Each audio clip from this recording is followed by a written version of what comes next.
आगे गुरुदेव हमें बता रहे हैं, एक लेवा एक देवा दूतम, कोई किसी का पिता न पूतम। एक छोटी सी कथा और सुना रहे हैं गुरुदेव भगवान कि ये उपदेश लेने के बाद हमने काल के द्वारा जो परिवार बसाया गया है, हमने इसकी असलियत को भी समझना है। परिवार में जो बेटा बेटी, माई बाप, भाई बंधु, रिश्तेदार, चाचा मामा, फूफा पत्नी, हमने इन रिश्तों की हकीकत को भी समझना है। ये हमारे नहीं है, हम खुद ही अपने नहीं हैं। कितनी बार जन्म लिए, कितनी बार मर लिए। मरने के बाद ये पता नहीं चला कि हम पहले कहां थे, मेरा बेटा बेटी कौन थे, आगे कहां जाएंगे ये पता नहीं चलता। कितने बेटा बेटी हमने पैदा करके गांव बसा रखे हैं, हमें आज तक नहीं पता। तो ये रिश्ते भी काल का षड्यंत्र है। आज हमारे रिश्ते में जितने भी लोग हैं, हमारे आसपास जिनको हम जानते हैं, जो हमारी रिश्तेदारियों में, ये हमारे पिछले जन्मों के ये कर्जदार हैं। या तो हमने उनका कोई मार रखा है या उन्होंने हमारा मार रखा है, जो इस जन्म में अपना अदला बदला पूरा करने के लिए आए हैं। एक लेवा एक देवा दूतम, कोई किसी का पिता नहीं पुतम। एक तो लेने आया है और एक देने आया है। यदि बाप ने पिछले जन्म में अपने बेटे का, वो जिस भी रूप में था, यदि पैसा मार रखा है, दुखी कर रखा है, तो वर्तमान में वो बेटा अपने बाप से बदला लेगा, बेटा बन के या बाप बन के। आज घर में शादियां होती हैं, आम समाज में लड़की पराई की जाती है, दहेज दिया जाता है। अब वो जो दामाद है, वो कौन है? वो दामाद है, वो जो ससुर है, उस ससुर ने पिछले जन्म में उसका पैसा मार रखा है, जो वर्तमान जन्म में उसका दामाद बनके, रिश्ते में जुड़ के उसका दामाद बनके, और बेटी भी ले रहा है और साथ में दहेज भी ले रहा है, यानी अपना पिछला वो हिसाब भी चूकता कर रहा है। तो जिसका हम वर्तमान में खाएंगे, जिसका हम मारेंगे, धोखाधड़ी करके, रिश्वत लेके, डाका डाल के, नेक्स्ट टाइम जब भी हमारे को मनुष्य जन्म मिलेगा, जिसका हमने लूटा था, उस जन्म में फिर वो हमारा दामाद बनके, जवाई बनके लड़की भी ले जाएगा और पिछले जन्म का लूटा हुआ धन भी दहेज के रूप में ले जाएगा। एक बाप पूरी जिंदगी कमाता है, बेटा ऐश करता है, शराब पीता है, आवारागर्दी करता है। उस बाप ने पिछले जन्म में उस बेटे वाली आत्मा को ठग रखा है।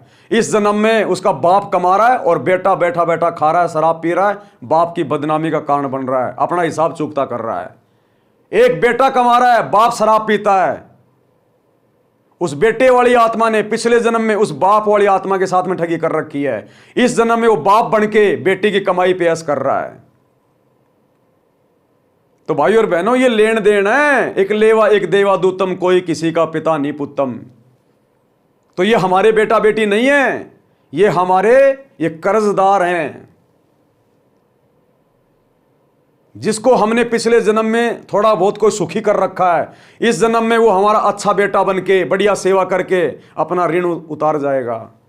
पिछले जन्म में हमने किसी को दुखी कर रखा है, इस जन्म में वो हमारा दामाद बनके या बेटा बनके, दामाद बनके अपनी बेटी को मारेगा, फांसी लगा देगा, उसको आग लगा देगा, दहेज के लिए दुखी करेगा, रोज उसकी पिटाई करेगा शराब पी के।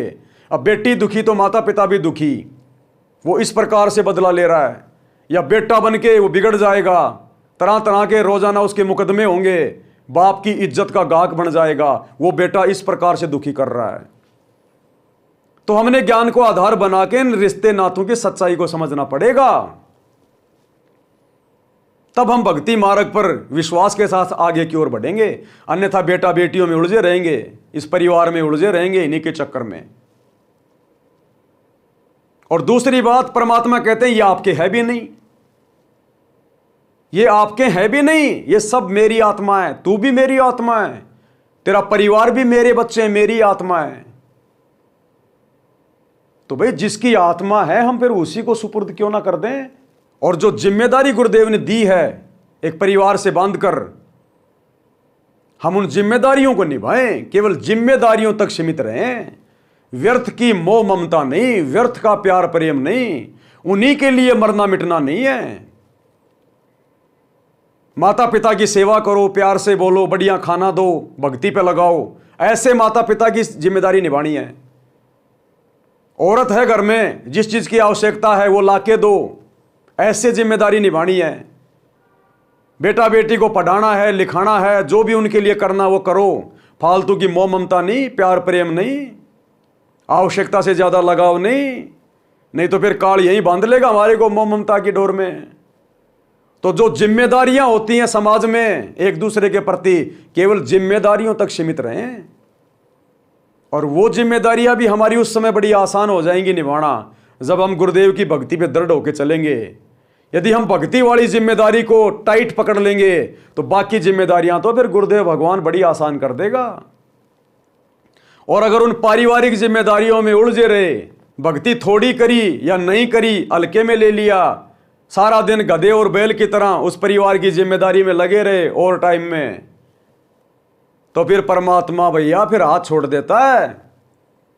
फिर परमात्मा कहते हैं कि राम नाम कड़वा लागे और मीठे लागे दाम, और दुविधा में दोनों गए वह माया मिली ना राम। वो परिवार भी तेरे हाथ से छूटेगा एक दिन, सदा तो रहेगा नहीं। और राम नाम की लूट करनी थी वो भी तूने हल्के में ले ली, तो अंत में तेरे को ना तो वो भक्ति धन मिला और ना तेरा परिवार तेरे साथ गया, तो दोनों तरफ से लुट गया। तो यदि परमात्मा की भक्ति वाली जिम्मेदारी को हम ज़्यादा सीरियस लेंगे तो परिवार वाली जिम्मेदारी को तो परमात्मा वैसे ही हल्का कर देगा, आसान कर देगा। बच्चों के भाग्य में नौकरी नहीं होगी, धंधा नहीं होगा, लिख देगा, लेखनी उसके हाथ में है। हमारे भाग्य में, परिवार के भाग्य में कोई संकट आना हो, कोई भयंकर बीमारी हो, कोई एक्सीडेंट हो, परमात्मा काट देगा धर्मराज के कागजों में। हो गई ना जिम्मेदारी हल्की। नहीं, एक परिवार के व्यक्ति को कैंसर हो जाए 3-4 लाख में पांडा छूटता है, और टेंशन न्यारी, तो कितना आसान कर देगा भगवान। एक्सीडेंट होना हो, परमात्मा वो बस चेंज कर देगा, भगत में प्रेरणा कर देगा, आज नहीं कल चलेंगे, टल गई दुर्घटना। कितना आसान कर दिया परमात्मा ने। बढ़िया बच्चों को नौकरी लगा देगा परमात्मा, हजारों को लगा दिया, लाखों को, जिनके भाग्य में नहीं थी नौकरियां। भक्तों के इंटरव्यू सुन के देखना। तो प्रथम जिम्मेदारी गुरु की भक्ति, बाकी जिम्मेदारियां फिर सतगुरु अपने हाथ में ले लेता है। तो क्या कह रहे हैं गुरुदेव, एक लेवा एक देवा दूतम, कोई किसी का पिता नहीं पुतम। एक किसान के घर एक पुत्र उत्पन्न हुआ। एक कथा बता रहे हैं गुरुदेव, ध्यान से सुनना। ये कथाएं नहीं है, ये हमें अंदर से तैयार करेंगी मोक्ष के लिए, सतलोक के लिए। आज से पहले हमने केवल इनको एक कहानी समझ के छोड़ दिया, स्टोरी समझ के छोड़ दिया। अब इनका निष्कर्ष निकलेगा, निष्कर्ष। एक किसान के घर एक पुत्र उत्पन्न हुआ। पुत्र 8 वर्ष का हुआ तो पत्नी की मृत्यु हो गई। किसान के पास 16 एकड़ जमीन थी। कुछ वर्ष पश्चात किसान ने दूसरी शादी की। उस पत्नी से भी एक पुत्र उत्पन्न हुआ। कुछ वर्ष पश्चात उस पत्नी की भी मृत्यु हो गई। किसान था, शादी की, एक बेटा हुआ, बेटा 8 साल का हुआ, वो पत्नी मर गई। कुछ दिन बाद दूसरी शादी की, उससे भी एक बेटा हुआ, वो पत्नी भी मर गई। कौन बचा? वो किसान और दोनों औरतों से एक एक बेटे। थोड़े दिन बाद वो किसान भी मर गया। अब कौन बचा? दोनों औरतों से उत्पन्न दोनों बेटे। बड़े लड़के ने अपनी शादी कर ली कुछ दिनों के बाद में। और शादी के बाद फिर क्या होता है? किसान का प्रथम पत्नी वाला पुत्र 16 वर्ष का हुआ, उसका विवाह कर दिया। किसान की भी मृत्यु हो गई। छोटा लड़का 10-12 वर्ष की आयु में रोगी हो गया। कुछ दिनों उपचार करवाया। फिर बड़े भाई यानी मौसी का बेटा ने तथा उसकी पत्नी ने विचार किया कि उपचार पर क्यों खर्च किया जाए। यानी उस किसान के बड़े लड़के ने और उसकी औरत ने मिलकर विचार किया कि तेरा भाई तो बहुत बीमार हो गया, इसके इलाज में पैसा वासा क्यों खर्च करें, इसको जहर का इंजेक्शन लगवा के मरवा देते हैं, पीछा छूटेगा, नहीं तो तेरी आधी जमीन भी बंटवाएगा। तो दोनों को बात फिट बैठ गई। और उस निकम्मी आत्मा ने परमात्मा से ना डर कर, क्योंकि आध्यात्मिक ज्ञान नहीं, भक्ति का ज्ञान नहीं, ऐसे ही फिर ये काल सिर पे बैठ के ये कुबद करवाता है, कर्म फुड़वाता है। तो उसके बड़े भाई ने और उसके भाई की पत्नी ने दोनों ने विचार किया कि इसको मरवा देते हैं। यदि मर गया तो इसके हिस्से के 8 एकड़ जमीन अपने पास रह जाएगी। यह विचार करके पड़ोस के गांव से जो वैद्य उपचार के लिए आता था उससे कहा कि इस लड़के को औषधि में यानी दवा में जहर मिला कर दे दो, हम आपको धन दे देंगे। 500 रुपए के लालच में वैद्य ने उस लड़के को औषधि में विष खिलाकर मार दिया। अब यह सैकड़ों साल पहले की घटना है। 500 रुपए बहुत हुआ करते थे, आज के 1 लाख के बराबर हो गए। तो 500 रुपए के लालच में उस डॉक्टर ने उसके छोटे भाई को, जो बीमार चल रहा था, उसको जहर का इंजेक्शन लगा दिया और वो मर गया। अब रिश्तेदारों को भी ये लगा भैया वो बीमार तो हो ही रहा था, मर गया होगा, किसी को कोई शक भी नहीं हुआ। लेकिन उस भाई ने और उसकी पत्नी ने आफत मोल ले ली, और वो डॉक्टर जिसने 500 रुपए के लालच में अपने धर्म को नष्ट कर दिया, उसने भी आफत मोल ले ली। अब कैसे अगले जन्मों में उनको भुगतना पड़ेगा। इस कथा के माध्यम से गुरुदेव हमें समझा रहे हैं कि हमारा परिवार भी इसी प्रकार से कोई लेने आ रहा है, कोई अपना हिसाब किताब चूकता करने आ रहा है, हमारे बेटा बेटी के रूप में, माता पिता के रूप में, जवाई के रूप में। 500 रुपए के लालच में वैद्य ने उस लड़के को औषधि में विष खिलाकर मार दिया। गांव वालों को बताया गया कि रोग के कारण मृत्यु हो गई, किसी को शंका नहीं हुई, बच्चे की मृत्यु रोग के कारण हुई मान ली। उस मौसी के बेटे की मृत्यु के 1 वर्ष पश्चात बड़े भाई को पुत्र प्राप्त हुआ। छोटा भाई तो मर गया, मरने के 1 साल बाद उसको बेटा प्राप्त हुआ। उसके बड़े भाई को, जिन्होंने जहर दिलवाया था, उनको एक पुत्र की प्राप्ति हुई। खुशी का ठिकाना नहीं रहा। बच्चे के जन्म की खुशी में जिमणवार लंगर किया, पूरे गांव में मिठाई बांटी गई। उसके पश्चात कोई संतान नहीं हुई। इकलौते पुत्र को प्रेम से पाला, अच्छा घी दूध दही खिला पिलाकर हष्ट पुष्ट कर दिया। 16 साल की आयु में विवाह कर दिया। अपने उस बेटे का उन्होंने विवाह भी कर दिया। उस समय बाल विवाह को गर्व की बात माना जाता था। वह लड़का रोगी हो गया। अब शादी के बाद वो लड़का धीरे धीरे रोगी हो गया। वैद्य पर वैद्य बुलाए, महंगे से महंगी दवा खिलाई, परंतु व्यर्थ रहा। उस समय 1 महीने में 1-1 हजार की औषधि खिलाई गई। हीरा तथा मोती भस्म भी औषधि में मिलाकर लड़के को खिलाया गया, क्योंकि इकलौता बेटा था, जिस कारण से 8 एकड़ जमीन भी बेचनी पड़ी। जिस 8 एकड़ जमीन के लालच में उसने अपने भाई को मरवा दिया, अब जब उसका बेटा बीमार हो गया, उसके उपचार में वो 8 एकड़ जमीन भी बेचनी पड़ गई। सुनते जाना। और वो लड़का कौन था जो बीमार चल रहा था उसका? एक लेवा एक देवा दूतम, कोई किसी का पिता निपुतम। जिस कारण से 8 एकड़ जमीन भी बेचनी पड़ी, परंतु रोग घटने की बजाय बढ़ता ही चला गया। और अंतिम दिन आ गया। लड़के का पिता चिंतित अवस्था में पुत्र के पास बैठा था, यानी चारपाई पे बैठा था अपने बेटे के पास, चिंता में कि ये भगवान इकलौता बेटा था और ये मर गया तो मैं कैसे जीऊंगा। उसी समय लड़का बोला, भाई साहब, अपने पिताजी को वो लड़का क्या बोला? बोला, भाई साहब एक बात सुनना मेरी।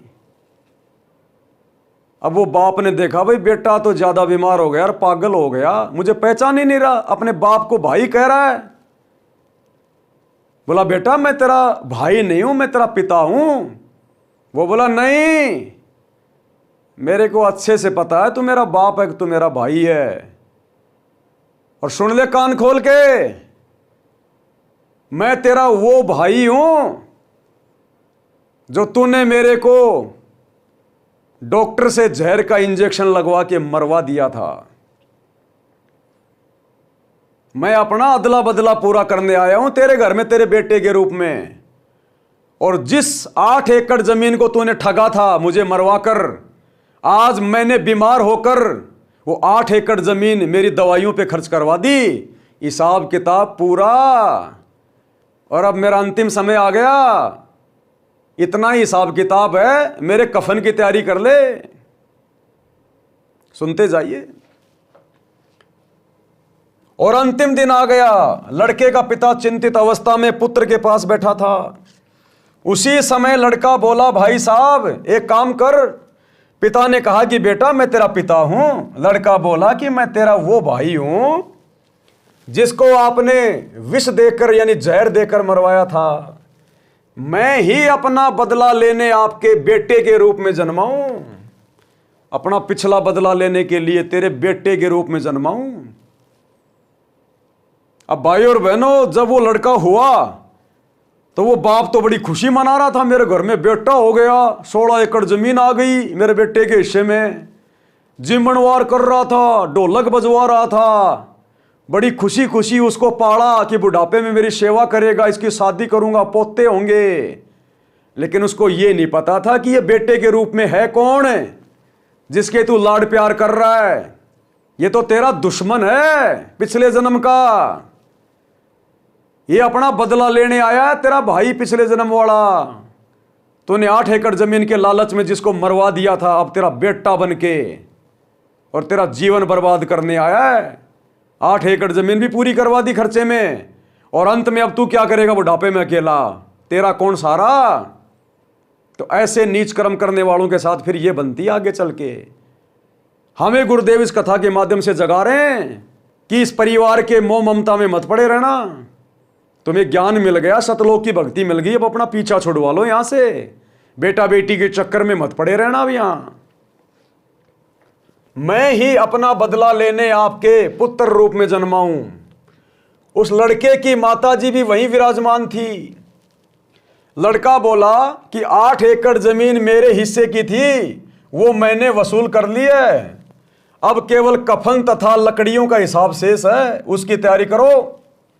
यह बात सुनकर पिता उर्फ भाई का मुख फटा का फटा रह गया कि भाई हकीकत है। मेरे और मेरी पत्नी के अलावा तो इस बात का किसी को पता ही नहीं था।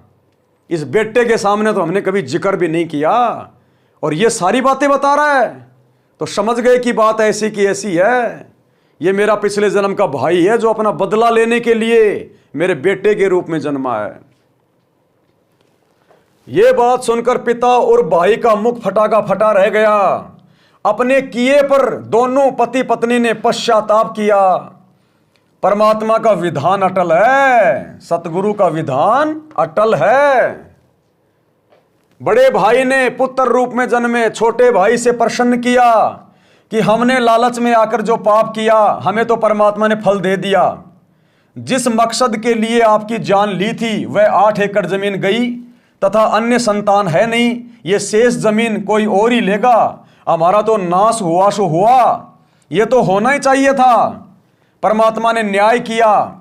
परंतु जो लड़की आपकी पत्नी रूप में आई है, इसने कौन सा अपराध किया है? क्योंकि उस समय सती प्रथा थी, सती प्रथा।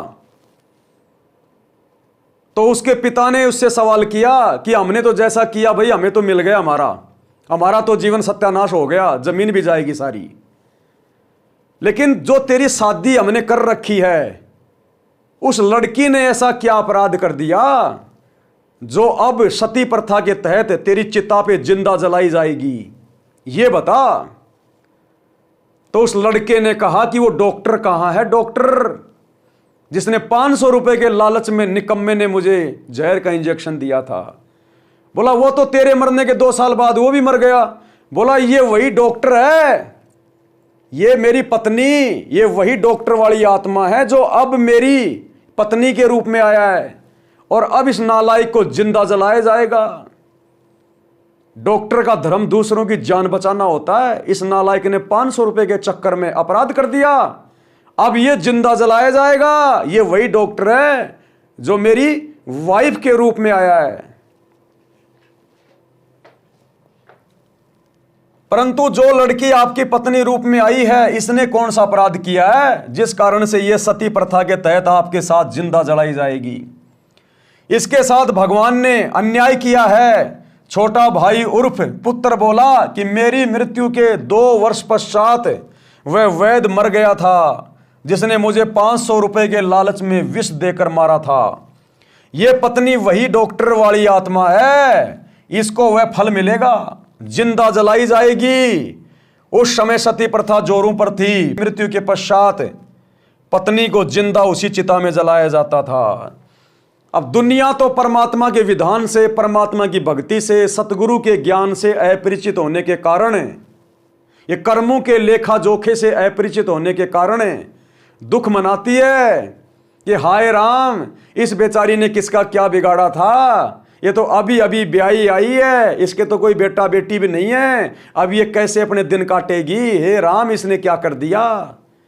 उस परमात्मा को पता है किसने क्या क्या कर रखा है। जवान बेटे बेटियों की एक्सीडेंट में मौत हो जाती है, लोग कहते हैं हे भगवान उसके तो जवान बेटा बेटी मर गए, दुख मनाती है। लेकिन भैया पिछले जन्मों का हिसाब किताब है। इसलिए परमात्मा कहते हैं एक लेवा एक देवा दूतम, कोई किसी का पिता नहीं पुत्तम, ऋण संबंध जुड़े सब नाता, अंत समय सब बारा बाटा। भाई और बहनों, हमने दोनों स्थिति में चिंता नहीं करनी, क्योंकि जब हम सतगुरु की शरण में आ जाते हैं, सतगुरु से भक्ति ले लेते हैं, तो सतगुरु के हाथों में फिर हमारा भाग्य आ जाता है। फिर परमात्मा हमें काल के जाल से छुड़वाकर अपनी हद में ले लेता है। फिर हमारे ऊपर इस काल का विधान लागू नहीं होता। ये कर्मों का लेखा जोखा सतगुरु फिर काट देता है और अपने हिसाब से अपने भगत का कर्म लिख देता है। तो हमारे बेटा बेटी, हमारे परिवार के सदस्य यदि किसी कारण से हमको आने वाले समय में दुखी करने वाले हैं, परेशान करने वाले हैं पिछले कर्मों के कारण, लेकिन हम सतगुरु की शरण में आ गए, ये हमारे ऊपर एक प्लस पॉइंट है। अब हमारी भक्ति सफल करवाने के लिए, हमें सुखी करने के लिए सतगुरु हमारे परिवार के सदस्यों के भी संस्कार काट देगा, परमात्मा हल्का कर देगा हमसे भक्ति करवाने के लिए। और यदि वो परिवार भी सतगुरु की शरण में आ जाता है, यदि वो बेटा बेटी पत्नी माता पिता यदि नाम दीक्षा ले लेते हैं, फिर तो परमात्मा सबके संस्कार काट देगा, चाहे कितने ही उलझे हुए थे। चाहे बेटे ने बाप को दुखी करना था या बाप ने बेटे को दुखी करना था, औरत ने फांसी खानी थी, बेटे की बहू ने जहर खा के मरना था, पुलिस का मुकदमा होना था, जेल काटनी थी पूरे परिवार ने, उस घर का सत्यानाश होना था। लेकिन पूरा परिवार सतगुरु रामपाल जी भगवान की शरण में आ गया, तो परमेश्वर अब अपनी तरफ से उनका नया भाग्य लिखेगा, उनका आगे का जीवन अपनी तरफ से लिखेगा। जम जोरा जहां से डरे, मिटे कर्म के लेख, अदली असल कबीर है ये कुल के सतगुरु एक। इसलिए हमने कोशिश करनी है, विशेषकर जो हमारे खास रिश्ते में होते हैं, बेटा बेटी माता पिता भाई बहन, हमने कोशिश करनी है उनको भी परमात्मा की शरण में लाने की, ताकि हम बिल्कुल निश्चिंत हो जाएं। और यदि वो अपने बुरे संस्कार से अगर वो परमात्मा की शरण में नहीं आ पाते हैं, तो फिर हमने इन कथाओं को याद करके गुरुदेव के ज्ञान को आधार बनाकर कि भैया कोई किसी का बेटा बेटी नहीं है, कोई पत्नी पत्नी नहीं है, कोई माता पिता नहीं है, केवल अपनी जिम्मेदारी निभा बस, नीची गर्दन करके, इससे ज्यादा नहीं। ना जाने वो माँ कितनी बार तेरी औरत रह ली, तेरी औरत कितनी बार तेरी माँ रह चुकी है, कितनी बार वो माँ वो गधी और कुतिया की योनियां भोग चुकी है, कितनी बार तू गधे और कुत्ते की योनि भोग चुका। ये काल का भयंकर जाल है। इस जन्म में तो अपनी माँ बना दी और पार नहीं हुए, अगले जन्म में उसी माँ को अपनी औरत बना देगा। ये भयंकर जाल है इसका। तो फिर हमने गुरुदेव के ज्ञान को आधार बनाकर भक्ति करनी होगी। फिर गुरुदेव हमें उलझने नहीं देगा, हमें दुखी नहीं होने देगा, उन बच्चों के जैसे संस्कार अपने भोगेंगे। उनके साथ फिर जो भी कुछ होता है, जिन्होंने नाम नहीं लिया, फिर हमने ज्ञान को आधार बनाकर दृढ़ रहना है कि भैया मैंने तो खूब समझाया, मैं तो तुम्हें भगवान का मार्ग दिखा रहा था, मोक्ष का मार्ग दिखा रहा था, आने वाले समय की समस्याओं को काटने का रास्ता दिखा रहा था, दुनिया के सर्वश्रेष्ठ वैद्य के पास तुम्हें लेके जा रहा था, तुम ही नहीं गए तो मैं क्या करूं, इसमें मेरा क्या दोष। फिर हमने उनकी टेंशन नहीं लेनी। अरे जो बेटा बेटी जो पत्नी आपकी बात नहीं मान रही, आप जिस परिवार का पेट भर रहे हो पोषण कर रहे हो, गधे की तरह कमा रहे हो जिस परिवार की जरूरतों को पूरा करने के लिए, और आप उनको भलाई का मार्ग बता रहे हो, आत्म कल्याण का मार्ग बता रहे हो, और फिर भी वो बेटा बेटी दीक्षा नहीं लेते, अपने बाप की बात नहीं मानते। फिर काहे कि आपके बेटा बेटी, जब वो आपको अपना बाप नहीं मान रहे, वो पत्नी आपको अपना पति नहीं मान रही, आपकी बात नहीं मान रही, फिर आप उनमें क्यों उलझो भाई? चलने दो फिर अपने हिसाब से। और दीक्षा लेते हैं तो अच्छी बात है, भगवान की भक्ति करो, परमात्मा सबके संस्कार चेंज कर देगा, उस घर को परमात्मा स्वर्ग बना देगा। तो दोनों स्थिति में हमने भाई और बहनों ज्ञान को आधार बनाकर ही भक्ति मार्ग पर चलना है, दृढ़ होना है, क्योंकि ये समस्याएं अंतिम समय में आएंगी आप और हमारे सामने, और हर बार हम लोग इसी प्रकार की समस्याओं में उलझ कर रह जाते हैं बिना ज्ञान के। तो अब की बार कलयुग की पिछली पीढ़ी में परमात्मा कोई कमी रखवाएगा नहीं, इसीलिए ये साध संगति ट्रेनिंग सेंटर है। इस पवनदास के बाप दादा कोई सत्संगी नहीं थे, वो तो एक नंबर के दारूबाज थे, एक नंबर के दारूबाज। मैंने तो इतना पानी नहीं पिया, वो शराब पी के मर गए। ये तो सतगुरु की को दया है, जो परमात्मा ने दया कर दी, भैसे राम से बुलवा रहा है।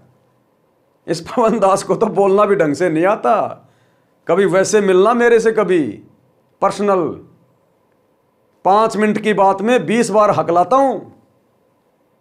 ये तो नॉन स्टॉप परमात्मा साथ संगति में बुलवाता है। सिर पर साईं सत्य है तो को क्या भय रे।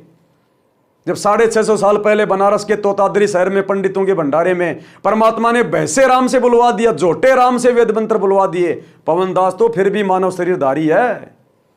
तो भैया जब तक सतगुरु मेहरबान, पवन गधा पहलवान, इससे ज्यादा कुछ नहीं है। जीव का जीव हूं, 2 कोड़ी का पत्थर मिट्टी, कोई औकात नहीं है। केवल परमात्मा यूज कर रहा है इस कुत्ते को, मेरी सेवा बना रहा है, इससे ज्यादा मेरा कोई रोल नहीं, इससे आगे। तो क्या कहा उसने, क्या कहा कि वो डॉक्टर कौन है जिसने मुझे 500 रुपए के लालच में विष देकर मारा था? ये पत्नी वही डॉक्टर वाली आत्मा है, इसको वो फल मिलेगा, जिंदा जलाई जाएगी। उस समय सती प्रथा जोरों पर थी, पति की मृत्यु के पश्चात पत्नी को जिंदा उसी चिता में जलाया जाता था। प्रिय पाठकों, गुरुदेव भगवान कह रहे हैं कि इस पुस्तक को पढ़ने वाले पाठकों, नाम उपदेश प्राप्त भक्तों, विचार करो, परमात्मा की दृष्टि से कुछ नहीं छुपा है, सतगुरु की दृष्टि से कुछ नहीं छुपा है। इसलिए भाई और बहनों, भक्ति लेने के बाद भी, भक्ति करते करते भी अगर हमारे शरीर में या हमारे परिवार पे छोटा मोटा कोई संकट आ जाता है तो डगमग नहीं होना चाहिए। इस ज्ञान को आधार बनाकर विचार करना चाहिए कि सतगुरु हमारे परिवार के संस्कारों को चेंज कर रहा है। कोई भयंकर ये कर्म की मार आनी थी परिवार पे, पूरा परिवार तबाह होना था, जान जानी थी। सतगुरु ने छोटी मोटी घटना में हमें बचा लिया। संत शरण में आने से आई टले बला, जय मस्तक में सूली हो कांटे में टल जा। आपने पिछले से पिछले वीडियो में वो रामो बहन की कथा सुनी होगी ना। रामो बहन जिसके पास वो कस्तूरी बहन दूध लेने के लिए आई थी, अपने गुरुजी के भंडारे के लिए खीर बनाने के लिए। उसका एक ही बेटा था और वो बेटा भी नशा करता था और चोरी भी करने लग गया था। उस कस्तूरी बहन ने रामो बहन को बहुत समझाया और सत्संग में ले गई, नाम दीक्षा ले ली। और रामो फिर अपने गुरुजी से यही प्रार्थना करती थी कि गुरुजी मेरा बेटा सुधर जाए, मेरा बेटा सुधर जाए, मैं विधवा हूं गुरुजी, मेरा बेटा ही मेरा सहारा है। अब एक दिन रामो बहन ने कस्तूरी बहन से कहकर गुरुजी के भंडारे का नंबर ले लिया, क्योंकि गुरुजी महीने 2 महीने रहा करते थे, सभी भगत बारी बारी गुरुजी को भंडारा करवाया करते थे। तो रामो ने कहा कि बहन मैं भी भंडारा कराऊंगी, लेकिन मेरा तो नंबर ही नहीं आ रहा। तो कस्तूरी बहन जो उससे दूध ले गई थी, उसने कहा कि बहन ऐसा कर, मेरा नंबर है कल, तो सुबह का भंडारा तो मैं करवा दूंगी गुरुजी को और शाम का तू करवा देना। तो रामो बड़ी प्रसन्न हुई कि बात बन गई, गुरुजी ने दया कर दी। रात्रि के लिए गुरुजी का भंडारा बनाया, बढ़िया भक्तों का भंडारा बनाया। और जैसे ही वो भंडारा देने के लिए तैयार हुई, उस रामो बहन को बुखार चढ़ गया, बहुत भयंकर। अब वो भयंकर बुखार उस रामो बहन को उसके भाग्य में नहीं था। सतगुरु ने जानबूझ के उसको बीमार कर दिया, जानबूझ के। अचानक से उसको बुखार चढ़ गया, बहुत तेज, चलने की हिम्मत नहीं रही, क्योंकि सतगुरु उस परिवार के संस्कार चेंज कर रहा था। और रामो बहन बुखार से पीड़ित नहीं होनी थी, लेकिन उस परिवार की आपत्ति को टालने के लिए परमात्मा ने उसको बुखार चढ़ा दिया। अब रामो के पास एक ही चारा था, अपने बेटे से बोली कि बेटा, गुरुजी का आश्रम में खाना दिया, मैं तेरे से हाथ जोड़ती हूं, मैं बहुत बीमार हूं, मेरे से चला नहीं जाता, वरना गुरुजी भूखे रहेंगे। अब वो बेटे ने मना कर दिया कि मैं नहीं जाऊंगा खाना देने, क्योंकि उस दिन उस बेटे ने अपने चोर दोस्तों के साथ मिलकर एक प्लानिंग कर रखी थी कि आज रात राजा के महल में चोरी करेंगे, रानियों के गहने चोरी करेंगे, मालामाल हो जाएंगे। अब सतगुरु को पता था इस नालायक को फांसी की सजा होगी, सूली तोड़ी जाएगी, ये पकड़े जाएंगे। कौन इनको राजा के रानियों के गहने चोरने देगा, ये तो अपने मुंह मियां मिट्ठू बन रहे हैं। सतगुरु को पता था, क्योंकि उसकी मां नाम ले चुकी थी, उपदेश ले चुकी थी। और एक भगत के कारण सतगुरु कैसे परिवार के संस्कार टालता है। मां ज्यादा ही रोने लगी तो उसको दया आ गई, बोला ला फटाफट। उसने देखा अभी तो टाइम है, 12 बजे जाना है, फटाफट दे के आ जाऊंगा। वो लेके खाना फटाफट आश्रम में पहुंच गया। महाराज जी उसको ज्ञान समझाने लगे, बोले मुझे तेरे ज्ञान की जरूरत नहीं है, फटाफट खाना खा ले। उसको तो चोरी करनी, कहीं टेम ना हो जाए ज्यादा। बर्तन भी नहीं धोए, वापस लेके दौड़ पड़ा। रास्ते में कांटा लग गया, कांटा, और पैर में टूट गया। लंगड़ाता घर पे आया और बहुत दुखी कि आज तो भाई मैं चोरी करने नहीं जा पाऊंगा, और चोरी नहीं करूंगा तो चोरी का हिस्सा मुझे मिलेगा कैसे, मेरे दोस्त तो मालामाल हो जाएंगे। आते ही अपनी मां को भली बुरी कहने लगा, आज ही तेरे आश्रम में गया था, आज ही मेरे कांटा टूट गया, जिंदगी में कभी नहीं जाऊंगा, तू भी मत जाया कर, फलाना दिखना। अब उसके बाद जब वो खाना दे के आया तो रामो बहन का बुखार धीरे धीरे ठीक हो गया। रामो बहन सुबह तक बिल्कुल स्वस्थ हो गई, और रात को वो लड़का भी चोरी करने नहीं जा पाया। सुबह मां ने उसका कांटा वाटा निकलवाया, और उधर वो दोस्त रात को चोरी करने गए थे, वो पकड़े गए तो भाई मंत्रियों ने कहा कि महाराज ये तो बड़े खूंखार चोर हैं, ये आम जनता को क्या बख्शेंगे जब राजा के महल में चोरी करने से नहीं डर रहे, महाराज इनको तो सख्त सजा दो। तो राजा ने कहा इनको सूली तोड़ दो, सूली की सजा, मृत्युदंड। और सूली की सजा तोड़ने से पहले चोर को पूरे नगर में घुमाया जाता था, ढोल बजवाए जाते थे ताकि औरों को भी शिक्षा मिले, और उनको मार मार के उनसे बुलवाया जा रहा था कि भाई हम चोर थे, राजा के महल में चोरी करने गए थे, हम पकड़े गए, शाम को सूली की सजा तोड़ी जाएगी, भाई कोई सुनता हो तो ध्यान देना, चोरी करना बुरी बात है, चोरी नहीं करनी चाहिए।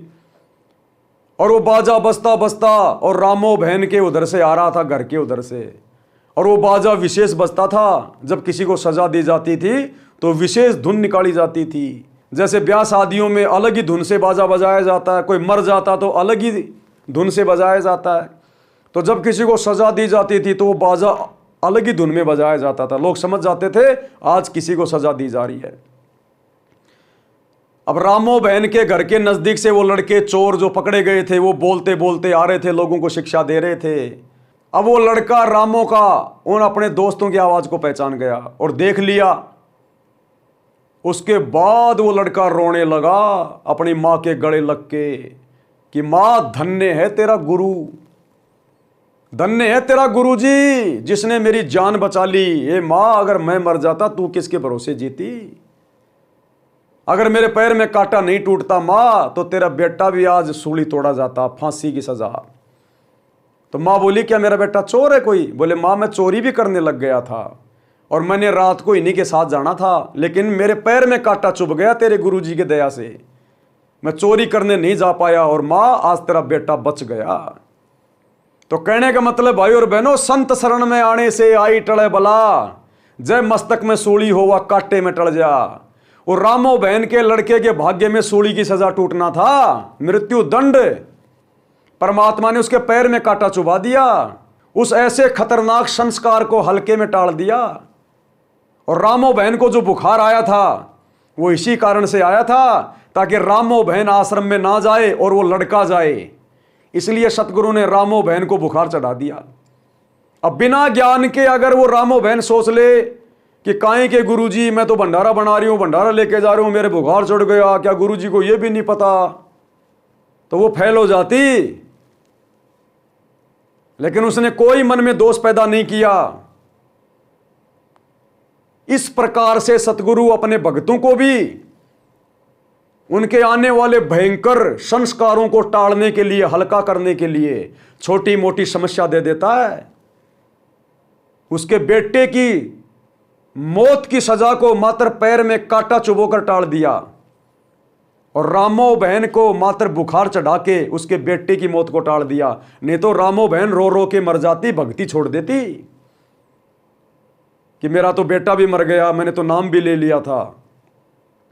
तो इस प्रकार भाई और बहनों, भक्ति लेने के बाद यदि आप और हमारे जीवन में थोड़ा बहुत कोई संकट आ जाए, शौपन में भी गुरुजी की तरफ उंगली मत कर देना। शौपन में भी आज तो दोष देख लोगे, भक्ति बर्बाद कर लोगे, अगले जन्मों में फिर गधे बनेंगे, कुत्ते बनेंगे, फिर किस पे उंगली करेंगे। जब कुम्हार 2.5 मन का बोरा रखेगा कमर पे जख्म हो जाएगा, वो कौवा चोंच मार मार के खाएगा जख्म को, मांस निकाल निकाल के, और कुम्हार मारेगा ऊपर से लठ, भूखे प्यासे रूढ़ियों पे गंदगी खाएंगे, तब किसकी तरफ उंगली करेंगे, तब किस में दोष देखेंगे। अगर आज गुरुजी की भक्ति में, गुरुजी में दोष देख लिया तो गुरु तो हमारे ना जाने कैसे कैसे संकट काट रहा है, हल्के हल्के संकटों में। तो हमने दृढ़ विश्वास करके अपनी भक्ति पर लगे रहना है।